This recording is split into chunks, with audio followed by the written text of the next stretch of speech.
startups, entrepreneurship, starting your own new business. Join me every week as we dive into stories, topics, and advices from the top founders, innovators, the crazy ones, the misfits, the troublemakers. Every Saturday at 4 p.m. I'll see you there.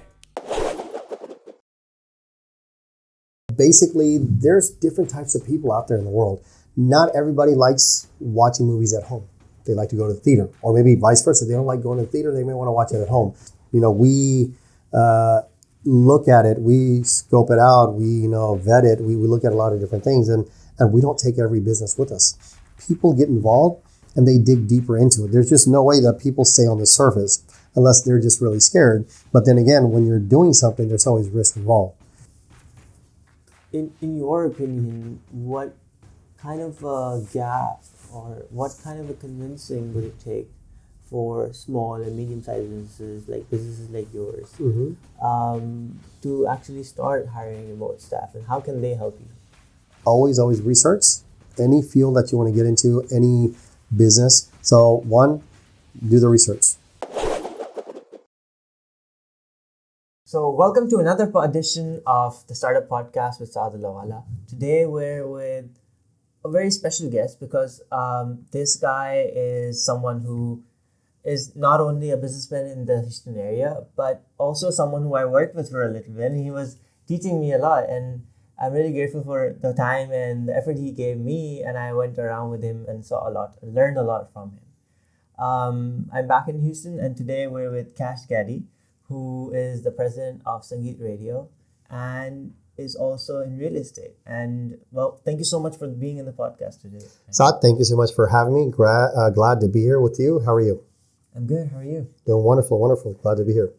So I want to learn more about what you guys are doing here at Sangeet. Also how you have a full-time side hustle, I would say, because it's not a side hustle, it's a full-time job. And what kind, and then I'll just ask the question later on, but how did you guys actually start Sangeet Radio? It's a very interesting question. First of all, Sangeet Radio has been around here for 26 years roughly, since 1997. And it was something that started off something for fun.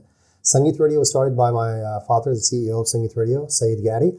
And he had many different businesses in the past. And in 96, he actually went on another radio station, and he was advertising one of his uncle's businesses.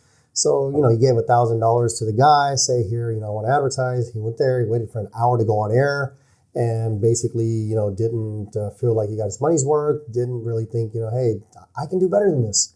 So that's how Sangeet Radio really started. Within a year later, my father said, I can do this. What is it going to take? Just a little bit of money. So he had, many other businesses, but this was just something that was a passion of his. Started off with an hour show every Monday through Friday. That was around from 5 to 6 p.m. Wow. And, in an hour, you can't really do much. I mean, you probably take almost as much time to get there and dealing with traffic at that time. So within the first month, he said, hey, I need some more time. So after the first month, he said, I need to buy more airtime. He went to 3 hours a day, Monday through Friday, each day. And then as, time went along, bought more and more airtime. And then after a while, it started becoming not just a pastime, not just something for fun. It became something that really, really needed to have its, its legs, its arms, and really grow into a real business. So after a while, a few years went by, you can no longer look at this as a passion project, something that you want to do for fun. It was something that needed to be its own business. Right. So turn of the century, 2000, we basically started making it into his own business. And then a few years later after that, he got rid of all of his other locations, businesses that he had, and made this his full-time, business. That was around early 2000s. And that's something really brave and inspiring to see, that someone who turned their passion into their full-time job, just by showing a little more courage, and how it can actually sustain yourself as well when you actually give in full-time. Yes. It was something that, and I saw it firsthand. When Sangeet Radio started, I was a senior in high school, so I didn't have any interest. I did not have any passion for it. I didn't share the same, level of, enthusiasm that my father had for this. I would say that it was just something that I saw. Okay, my dad going to work, carrying this big suitcase of CDs, mini discs, cassettes, all of that. And it was just like, oh, okay, it is what it is. It's just whatever. So I didn't really, have much passion or care for it. Just saw it, growing, cultivating. I had no idea where it was growing to, how much it was blossoming, blooming, until much later in the road, in the journey. That's beautiful. So you, other than Sangeet Radio, and before actually getting into the your other business, I want to ask about radio overall. The few questions I actually asked you while you were just sitting earlier Sure. were that is radio even relevant anymore, and what kind of marketing does radio have? How does it work even? So, my first question would be really vague, but do you think radio is still where is the trajectory taking radio? Because it's something that I don't listen to anymore. I used to listen to it when I was very young, and I would listen to a morning segment when I was going to school in Karachi. Sure. But now I don't see myself listening to radio. It's just me putting on Spotify, connecting to Bluetooth, and listening to that in the car. So to answer your question, is radio relevant anymore? Yeah. So there's 7 billion people out there in the world. You may like almost nearly 8 billion. Yes. So we're getting closer and closer to that. So basically there's different types of people out there in the world. Not everybody likes watching movies at home. They like to go to the theater, or maybe vice versa. They don't like going to the theater. They may want to watch it at home. So are movies irrelevant nowadays? No, because they're still out there. So I would say radio is still very, very thriving, and not just relevant, but it's still very much thriving in the demographic and then the group of people that have always been entertained by radio, and those that have always, had a desire to maybe listen to the radio, go on the radio. We get people that are always auditioning to be, part of the team members, RJs here on Sangeet Radio from time to time. But it's still very relevant. And where do I see radio going? I think that radio has to integrate with a lot of the new technology that things are there. For example, Sangeet Radio is on Android and iPhone apps. Sangeet Radio has a website. Sangeet Radio had a website back in the 90s, 1999, I think. We went on, early 2010, 11, so I would say probably around 11 or 12. We went on to Android and iPhone apps. That was something that's very big. We've kind of dabbed into maybe thinking about going into, Alexa, turn on Sangeet Radio. But I don't think the community is there yet for that purpose. So I think that radio overall has to really, really just always integrate with what's coming along. There's always new things that are going around. When we look at, music. Did music stop after cassettes changed into CDs? No. Music was something that adapted to CDs and went to the CD platform. CD to, now basically everything on your phone. So I think radio stations, just in general, have to integrate with whatever's new out there coming along. For example, where we are on Android and iPhone app, that's something that people can take along even if they don't have the radio anymore. I'll give an example. It was 2010. And I remember that we were actually I was driving through San Francisco. And it was during the time that I did the show. So there was someone else doing the show. It was my baby. It was my show. I wanted to see how they were doing the show. Turned on the app, and guess what happened? I was listening. I'm sorry, it was 2011. So I was in San Francisco. I was listening, and I was like, wow, okay, good. They're doing the show. Okay, nothing's going wrong. So I was able to do that, listening to Sangeet Radio in San Francisco, turned on the app, and I was just fine. I was, okay, great. I don't have to worry about it. Because, when you do something for a long time, it becomes your baby that you cultivated, you created, and everything like that, just like this show that you're doing, right? So you would have a tough time if you backed away, right? And then, all of a sudden you give it to someone else, and it's a few weeks, it's a few days. You would be worried about, hey, is he or she doing the show, right, or good, or even anything else like that. So that app, which in 2011, I was in San Francisco, and that's been 13 years from now, right? So that's how Sangeet Radio is cultivated and kind of just grown as time went along. Continue with the time. So that's how I would say Sangeet Radio has been relevant. And like I said, we still have, numerous callers. We still have, data that shows that we have quite a bit of listeners in the studio, through broadcasting through the studio, along with, our website data and then our Android and iPhone app data. So we know that this form of media is relevant. And as you said, it's different. There is a lot of people out there, almost 8 billion now. And I guess there's a market for everything, and we shouldn't overlook radio as well, looking at other audiences.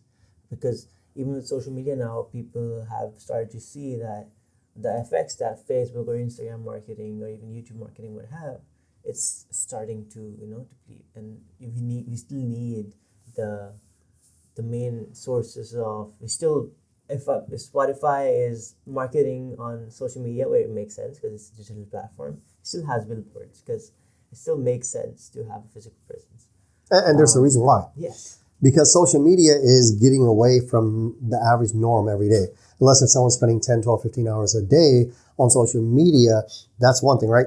Even to advertise on a billboard, you need someone to get in their vehicle and go and drive through, right? So even with radio, you need someone to turn on their radio or their app to listen. So there's always something that needs to be done. It's not just someone's eyes open up and they hear singing radio, unless if someone wants to do that. But someone wakes up and all of a sudden the billboard's right in front of them. No, it's not. They're in their bedroom. They get up. So even when someone gets on social media, there's a lot of people there. There are billions of people on every platform, right? However, is someone on there all the time? No. So that's why there's other avenues that some people, will want to advertise in other avenues and other ways to where they can capture that audience. You just have to know what are you looking for, who you're looking for, whether it's on social media, whether it's radio or any other platform. But we also know that on social media, a product that's scam likely when we get a call. So it can be a scam, but if something's on radio or if something's on TV, there's automatically a legitimate part of that business because if it's a new business, it actually tells that, okay, these guys aren't going away right away. This business won't scam us. Right. Highly likely. And right, highly likely. And that's the thing. When someone comes to us with a business, we look at it, we scope it out, we vet it, we look at a lot of different things, and we don't take every business with us. I've known myself, I've refused 2 different businesses because I just didn't think it was right for the platform or for the community that we were trying to reach, the target audience. And that was, I think, it was a type of business where someone gets a certification and they become an ISO 9000 or whatever, something like that, thing like that. And who would want to do that? It just wasn't the right thing. And this was 2009, I think I want to say, 9 or 10. And I just didn't think that was right. And the guy was offering $4,000 to $5,000 a month for 3 months. He was ready to write a $15,000 check, $12,000 to $15,000 check. That would have been very easy for me to do, play the ads and do that. I just didn't see that we could get him the results that he was looking for. It just wasn't something. So that's one type of business that we've refused, and because it just wasn't going to be the right thing. And of course, family-oriented type of business, so we want to make sure that's there. But you're right. When a business comes on to us, they have to go through us. So when something goes on social media, it's that company, it's their product, and I bought things that were scams too. I'm still waiting for my dumbbells and the weight machines and everything that I bought for $99. That should have been $400 something bucks. Oh my God. Yes, exactly. Wait, so I lost it. Was it on Temu? Because I just paused. That wasn't on TV. No, it was in 2000. I want to say like 18 or 19. Oh my God. I bought 2020. It was during COVID, so everybody was trying to buy a machine because you couldn't go to gym, you couldn't go to the places to work out. So okay, we need some weights. So guess what? This whole thing. It looked legitimate. It looked great. And another thing was like a video game machine, like the arcade games. I bought that. Luckily, I was able to get my money back on that one. The other one, I couldn't. So I mean, these are just unbelievable prices, right? So you can throw your business out there like that, or businesses can come on and just do that, and they can scam. And there's millions and millions of dollars that people lose through scam ads and commercials. I would say billions even. Probably, exactly, hundreds of millions, if not billions. But that's the thing that you're looking at. And so buying things online, there's still a lot of people that are afraid to purchase things, people that don't really understand how to do it. Perfect. So coming to real estate, last time I was here, the new gold rush, which I would say that everyone coming from California to Texas now, because of your taxes, not the gold, property has really gone up here. And like real estate being one asset, but overall looking at assets, how good of an investment is it? If, for example, someone who's young like me, I'm starting my profession journey now. So what should I be doing? What should I not be doing? Looking at, secure investments. Okay. So investments are things that you buy for, definitely to hope to increase in value, and then you sell it, you do it. So there's long-term investments, short-term investments, In fact, one of my businesses that I have is the investment side. So people want to come, and a lot of people are new first-time investors. They don't know how to do it. They don't know what to do. They may have their own home. In fact, I'm talking to a friend from the gym. Okay, he is 24 years old.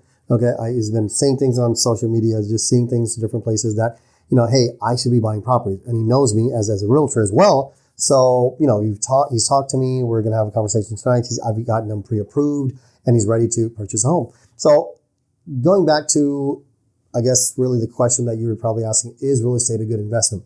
Yeah. Let me put this out there.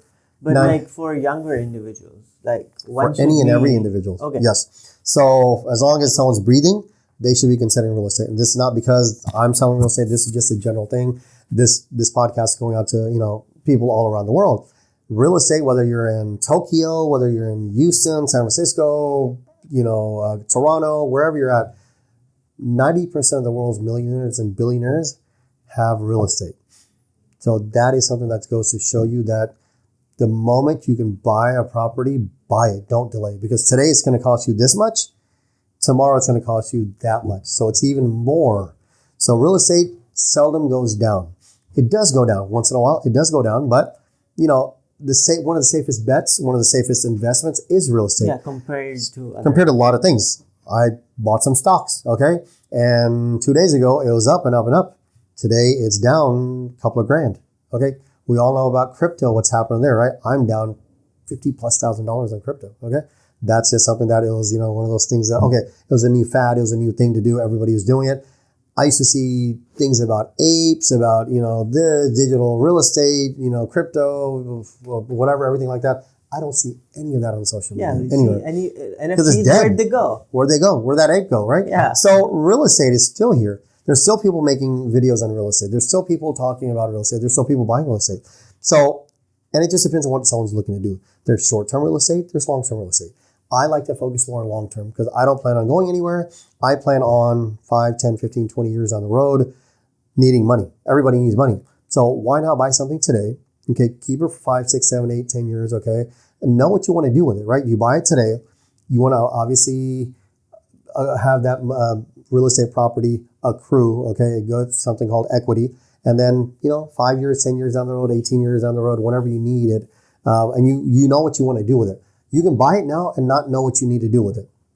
Just rent it out, just do whatever else, and then you're going to have that property. And it's going to, be rented out, and then at the same time, it's going to accrue, the value. And so then what happens there? Then you build equity. I'll give you an example. A client of mine from California, San Francisco. Okay, she basically ended up selling her property just I want to say 2 months ago in June. So what happened was she bought it in 2015. Okay, rented it out. This is in Katy. North Katy to be specific. So she just sold it. She walked away with $198,000. Every month for the last, almost 8 years, she rented it out as well. Then when it came time to sell it, we sold it. Okay. She walked away with $197,000. She bought a property in San Francisco as well. She lived in San Francisco. She was renting. So she wanted to buy a nice house, bought something for 1.2, 1.3 million. I don't know what it was, but she had money that she made here in Texas. She had money that she rented it out because Houston, Texas was the number one city people moved to in 2022 from all over the country. This was the number one city. So main thing is you're looking at a city that drives a lot of the economy of the country. About 9 to 10% of the U.S. economy comes from Texas. A majority of that economy comes from Houston. We have oil. We have medical business. We have energy. These are just some of the three major industries located right here in Houston.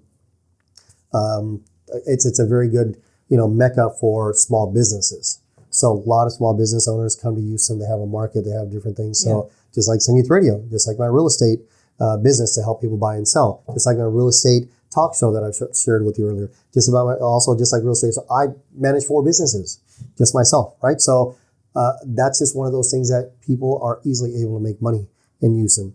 There's just so many reasons why people make money in Houston because it's a very good city that's set up for, small businesses and to thrive. I mean, I know people that are, that had one location. Now they have 30 plus locations.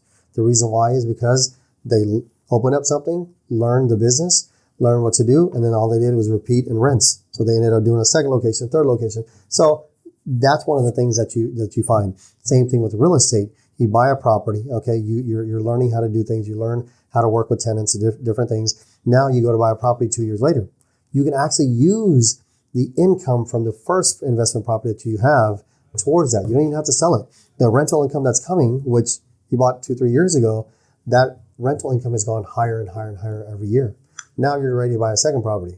There's so many different ways that you can make money in real estate. It's not just one way. So it's a very convoluted topic, but if someone can break it down easy for you, it's a lot easier. And that's where, investors, they turn to realtors, they turn to people that are doing this on a day-to-day basis that can help them.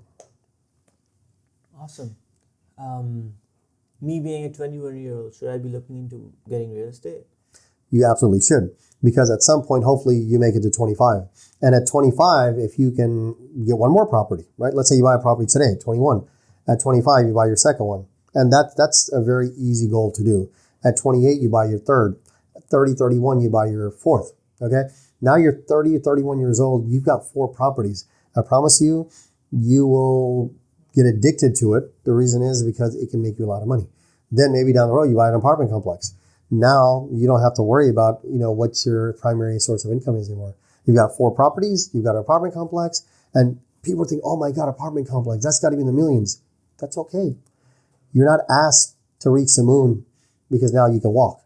You're asked to first take a step, then a second step, then a third step. When you get into this business, like my dad did, the radio business, he had no idea about anything about the radio. All he knew how to do was press a button on a cassette player and learn the mini disc player. He didn't even know how to use that. And then he had 5 people running a radio station for 1 hour. Let me repeat. He had 5 people, one on the phone, one to press the mini disc, one to press the cassette, one to make sure that, nothing was going wrong, and then himself. So there was 5 people that were running a 1-hour radio show. I just got doing a 3-hour radio show, one person. You saw that, right? The whole office. The whole thing is empty. Nobody was there. I was running everything between 2 computers, software, phones, a board, a mixer, everything. So technology has really helped come a long way for the radio business and many other businesses. So you see that you can learn so much when you get into a business. Today, now he runs at 24/7, 2 frequencies, radio stations, and has a thriving radio station business, which you just asked about. So when you get into real estate, you learn about different things. You learn about what is PITI. You learn about equity. You learn about cash flow. You learn about so many things, and you get deeper and deeper and deeper into it. And then someone comes to you for deals. Hey, Saad, I need to, sell this. You know anybody? Oh, I'd be happy to buy it for you. And guess what? Because you're in there, you're in the business, right? So that's what it is. I like to play pickleball. I'm getting people telling me to tell, hey, you should play this tournament. You should this. I'm getting a lot of things that I'm learning about this game, for example. I got 2 interested, right? Yeah. So I talk to everybody about it because it's a fun, exciting sport. People are joining it. So, whatever it may be, real estate, business, whatever the case may be, people get involved and they dig deeper into it. There's just no way that people stay on the surface unless they're just really scared. But then again, when you're doing something, there's always risk involved. Of course. So a 21-year-old, I say that if someone is 12 years old watching this video, by the time they're 18, they should be thinking about buying investment property. I asked my son who's 10, 2 years ago, what do you want for your 18th birthday? And I told him, no, you should be wanting an investment property. But how many are going to college? How am I going to manage this? All these questions he started asking. If a person can get a property when they're 18 years old and have that property, because guess what? Everybody has to buy a house. And talk to a realtor in your local area. What can they do? And there's so many ways. The United States of America has given you so many different ways to make money. And real estate's a great way. The best way about the U.S. is the access to capital. You don't have to have the money to buy a house. You don't have to. Yes, there are banks, there are private lenders. Exactly. To get a house. Absolutely. So once again, as a 21-year-old, should you be thinking about buying an investment property or buying real estate? Yes, you should. Because when you're 40 and you have 5 to 10 properties and you have an apartment complex or 2, you'll be like, I'm glad I started at 21 years old. I'm glad I didn't wait 18 to 20 years to buy my first investment property. Okay, I have a question. Mm-hmm. And it might sound like something I should know, but I don't. It's about mortgage. So if I'm buying a property that's worth $100,000, Okay. and I get a 30-year mortgage on it, I pay maybe, what's the minimum I can pay down? 3 to 3.5%. Okay, so I pay 3%. So I'm paying three grand upfront, and 97,000 I got on loan. Mortgage is it for- yeah. 97,000 that I got on mortgage, or what? And how much am I paying in the next 30 years? Am I paying only 97 or more? No, you're paying principal and interest. So your principal is $97,000. That's what is the loan for. Yeah. So you have your interest. Okay. Some people like to pay if they don't escrow or if they don't pay. You're most likely going to be paying principal, interest, PI, and then there's something called taxes and insurance per month. So you're not only going to be paying principal and interest, you're going to pay principal, interest, taxes, and insurance, which we call PITI. That's what you'll be paying per month. And then there's closing costs that are due at closing. Okay. Some lenders allow you to roll that into the loan. If they don't, that's fine, but that's what you're looking at. So yes, 97,000 is finance. You're paying the interest on that.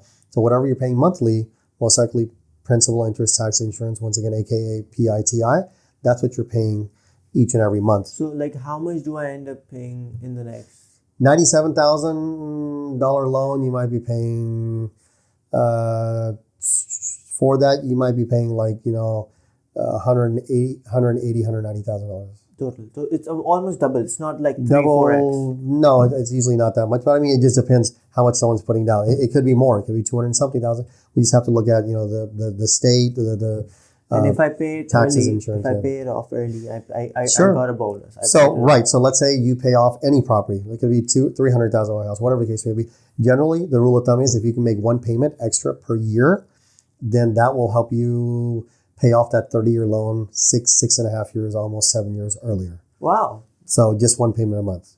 I'm sorry, one payment a year extra. Or you can do something which is basically paying your mortgage every 2 weeks, because there's 12 months, there's 12 payments. However, there are 26 biweekly weeks. So you will be basically paying 13 payments in a year. If you end up paying your payments every 2 weeks, then basically you'll end up making 13 payments. That's also another way to do so.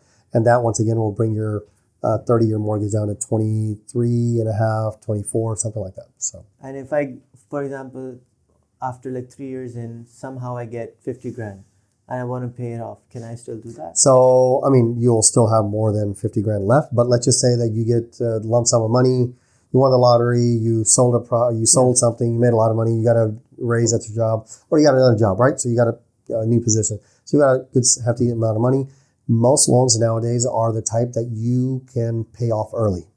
So there's no prepayment penalty. Back 15, 20 years ago, maybe even 10 years ago, there were prepayment penalties. I'm seeing some loans nowadays nowadays are coming back through. Some people are taking them, some people are not, or there's early payoff penalties. Oh, So like that. But always ask your lender, is there a prepayment penalty?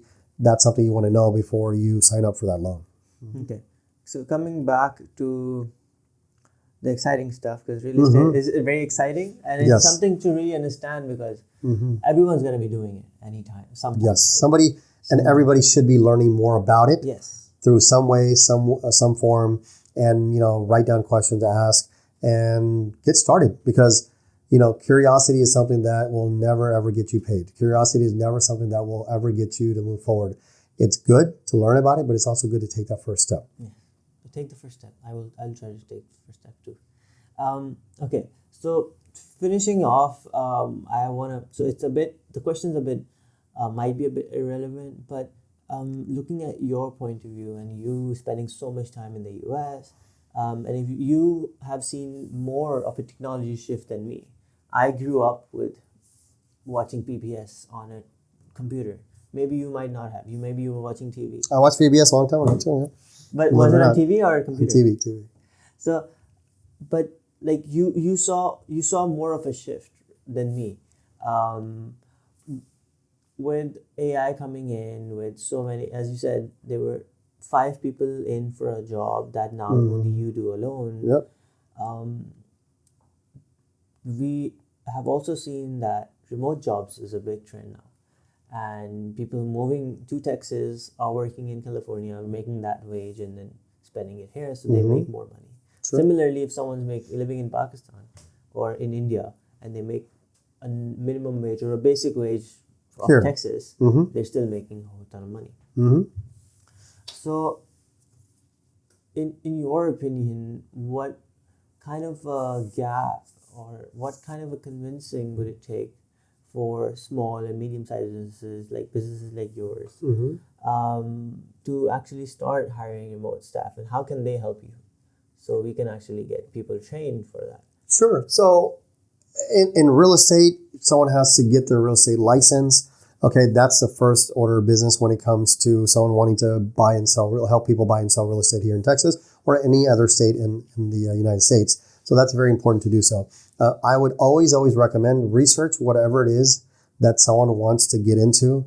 Okay, and that's very important because if they don't know what they're getting into, honestly, I did not look up, research, do anything when it came to real estate. I was told by my dad, get into real estate, get into real estate, get into real estate. For 3 years, I said, no. Finally, the 4th year, I was tired.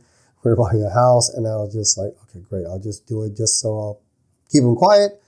Got it. Next, I'm getting into it. And 6 months into it, I did not sell one house. And I was like, why am I going to get into this? Why am I going to move forward? Let me just pack up my bags and just go back to doing just radio full time, and I'll be fine. That would have been a big mistake. So needless to say, I did not research. I did not call a realtor. I did not Google anything. 10 plus years ago in 2013, I just went to 3 different places to interview. And then basically just found the one closest to my house. I went there, learned, trained, and moved forward. And the rest is history, basically. But always research any field that you want to get into, any business. So one, do the research. No matter if they want to get into, opening up a gas station, they want to open up a law firm, they want to open up anything. Research, what is it going to take? And do a good amount of research, but do it quickly. Don't wait a year to think about, should I get into real estate, or should I buy real estate, or should I do this, or should I open up a law firm? Because that year is going to be very, very costly for you. This is something that whenever you research something, this is something you need to do in the evenings, like an hour, 2 hours. And then within a month and a half, maybe start talking to people, get things rolling, and then not just sit there and wait, because that time is going to just become more and more and more. And you're thinking, okay, it's just been 6 months. Okay, I still think I need to buy a property, or I need to think about it. I need to research, or I should save up more money. There are ways to answer those questions, and there are ways to get forward to doing so. So when it comes to any business, do the research. Okay, any position, whether it's real estate, radio here, all of these different businesses are things that are specified types of people or specified types of individuals that that people are looking for. So definitely, first of all, I would say recommend do the research. Make sure you know what you're getting into, and make sure that you have the time and resources to do those things. Awesome. That actually sums up all my questions. If there's something you might want to add, otherwise. Sure, I would definitely like to advise people that whoever this is going out to, researching, and this comes across your feed, it's very, very critical that you seek knowledge, information, research, whatever it is that you're doing.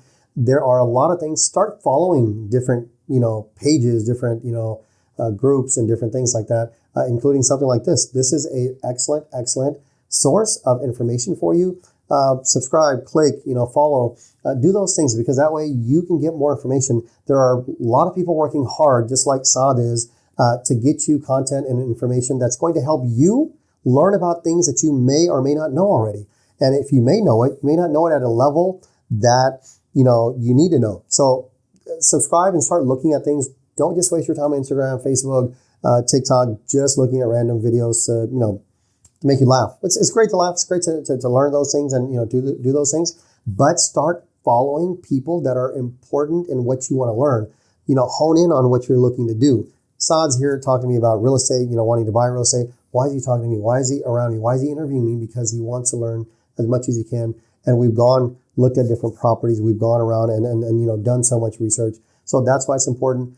Start following people in the fields that, you're looking for experts. So that's very important to do so. So that's one piece of advice that I would tell anybody that's watching this show. Beautiful. Thank you. So much. Thank you so much. Thank you so much for giving me your time always.